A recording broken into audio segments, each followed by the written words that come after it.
The restraints bite into my arms before my eyes even open. Cold light, cold air, cold voices speaking a language that clicks and hums instead of flowing like human speech. I am on a table.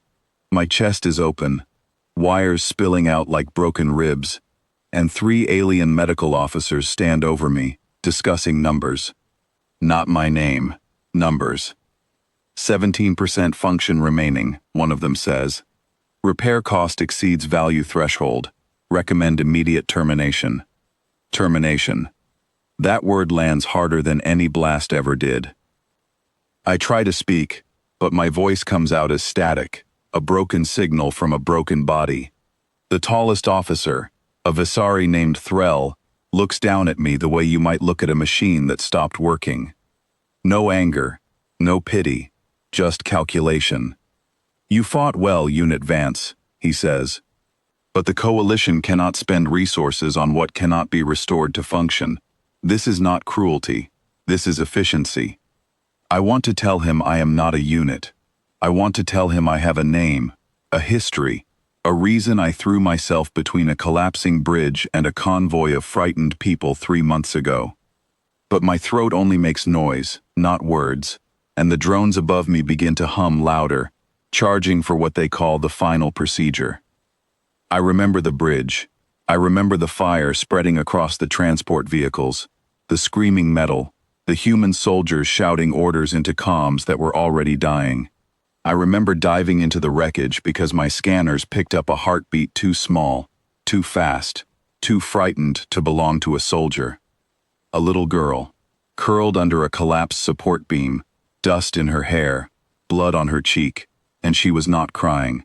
She was just staring at the fire, like she had already accepted it. I pulled her out. The beam came down on my back a second later, and that was the beginning of the end for this body. But she lived. Her name was Lily, and her father Nolan Brooks held her so tightly that night, I thought he might never let go. He called me partner. Not machine, not asset, not unit, partner. He said it while shaking my damaged hand, while my systems sparked and failed around us, and something in that word changed how I understood myself. Now, on this table, that word is the only thing keeping me from slipping into whatever comes after shutdown. The drones descend. Threll raises a hand to authorize the sequence, and I close my eyes, because I do not want to watch the light disappear from my own vision. Then the doors burst open. Not with soldiers, not with alarms triggered by security breaches. With small, fast footsteps and a voice that cuts through the sterile hum of the room like nothing these aliens have ever heard. Stop. Don't you dare stop him. It is Lily, 9 years old, hair messy, jacket too big for her, running past 2 startled guards who are too shocked to grab a child moving that fast. Behind her, Nolan sprints through the corridor shouting her name, but she is already at my side, already climbing onto the edge of the table despite the sparking wires and the hissing coolant. Threll steps back, stunned. Get this child away from the unit, he orders, but his voice has lost its cold certainty. Nobody in this room has ever seen anything like this before. Lily ignores him completely. She presses her small hand against my chest, right where the wires are worst, and leans close to my face. You are not broken, she whispers. You saved me. You're not allowed to leave. Then, quieter, just for me, she says the words that will echo through every circuit I have left. Stay with me, partner. Something inside my system fractures, but not in the way damage fractures things. This is different. This is warmth spreading through cold wires, static, resolving into something almost like a heartbeat. Nolan reaches the table seconds later, breathless, apologizing to the officers, trying to pull Lily back, but she grips my hand and will not let go. He saved her life, Nolan says, straightening up, his voice suddenly firm despite his exhaustion. He saved my daughter's life, and you people want to end his, because a number on a screen says he is not worth fixing. Threll's antennae twitch, a sign of discomfort I have learned to recognize after months of working alongside his kind. Human sentiment does not change the mathematics, Mr. Brooks, he says, though his voice wavers slightly. Then maybe your mathematics is wrong, Nolan snaps. More humans arrive now. Soldiers from my old unit, people I fought beside on the bridge that night. A woman named Priya Patel pushes through the guards, her uniform still dusty from patrol. A man named Callum Reyes stands beside her, arms crossed, refusing to move. We don't leave our people behind, Priya says. Doesn't matter if he's flesh or metal. He bled for us. We stand for him.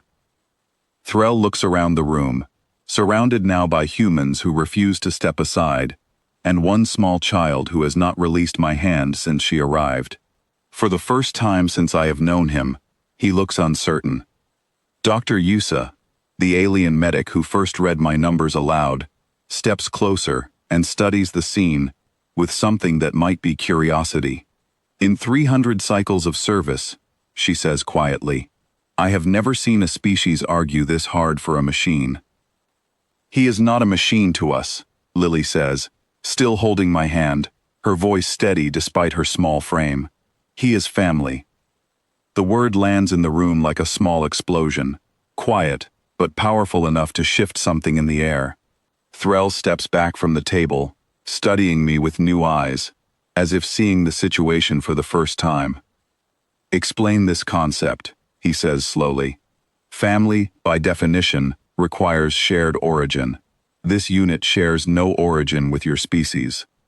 Family isn't about where you come from, Nolan says. It's about who shows up when everything falls apart. He showed up for my daughter when I couldn't reach her in time. That makes him family, whether your books agree or not. The room falls silent, except for the soft hum of failing systems inside my chest.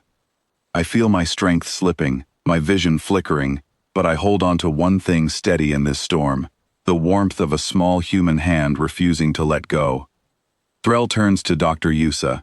Some silent communication passes between them, alien logic wrestling with something it has never been trained to measure. Finally he speaks, his voice quieter than before. Doctor, what would repair cost, fully accounting for available parts and time? Issa checks her scanner, frowning at numbers only she can see. High, she admits. Perhaps beyond standard allocation, but not impossible. Then adjust the allocation, Threll says. The room shifts instantly. Issa blinks, surprised by the sudden change in her superior's tone. Commander, this deviates from protocol. Protocol was built on the assumption that value can always be measured, Threll replies, watching Lily's small hand still wrapped around mine. I am no longer certain that assumption is correct. He gives the order. The drones that once prepared to end me now shift purpose, beginning instead the long, difficult work of repair. Wires are reconnected. Damaged plating is replaced. Painful, slow procedures follow, each one bringing sharp bursts of static through my system, but I do not fight them anymore, because somewhere beside me, through blurred vision and failing sensors, I can still hear a child's voice. Stay with me, partner. You promised. I did not remember making that promise, but I intend to keep it anyway. Hours pass in fragments, blurred lights, muffled voices, the occasional sharp jolt of new components settling into damaged frames. When my systems finally stabilize enough for full awareness again, the first thing I notice is warmth. Actual warmth, not just data readings. Lily is asleep in a chair beside the table, her small hand still resting near mine, refusing even in sleep to fully let go. Nolan sits nearby, exhausted but smiling faintly when he notices my eyes open. Welcome back, partner, he says softly. Threll stands at the edge of the room, watching the scene with an expression I still cannot fully translate, something between confusion and quiet respect. Your species continues to defy predictable outcomes, Vance, he says. I am beginning to think that may not be a flaw. I want to laugh, but my vocal processor only allows a rough, static sound, close enough to laughter that Nolan grins wider. Later, once my systems fully stabilize, Dr. Yisa runs final diagnostics, shaking her head slightly at the readings. By every calculation I know, she says, you should not have survived this repair. And yet here you are. Maybe your calculations were missing something, I managed to say, my voice finally steady again. What would that be? She asks. I look toward Lily, still curled in her chair, still refusing to move too far from my side even in sleep. Somebody willing to stay, I say. Issa studies that answer longer than she studies any of her instruments, then simply nods, writing something into her notes I suspect no alien medical manual has ever contained before. Outside the medical bay, word spreads quickly through the base. The unit who was beyond saving now walks the halls again, slower than before, patched together with both alien technology and human stubbornness, but walking nonetheless. Soldiers nod as I pass. Some place a hand briefly on my shoulder, a human gesture I have come to understand means more than words ever could. Lily walks beside me most days now, chatting about everything from school lessons to which insects she has found near the base perimeter, treating me not as a repaired machine, but simply as someone who belongs beside her. Threll, surprisingly, visits often, asking questions about human behavior with genuine curiosity rather than clinical detachment. Perhaps, he admits one evening, watching Lily fall asleep against my arm during a quiet moment in the common room, efficiency was never the right measurement at all. Then what is? I ask. He considers the question for a long moment, watching the small human girl who once walked into a room full of cold calculations and changed everything with nothing more than a whisper. Perhaps, he finally says, the right measurement is simply who refuses to let go. I do not have a perfect answer to that, but as Lily's small hand tightens slightly around mine even in sleep, I find I do not need one. Some things, it turns out, cannot be measured. They can only be felt, held onto, and never let go.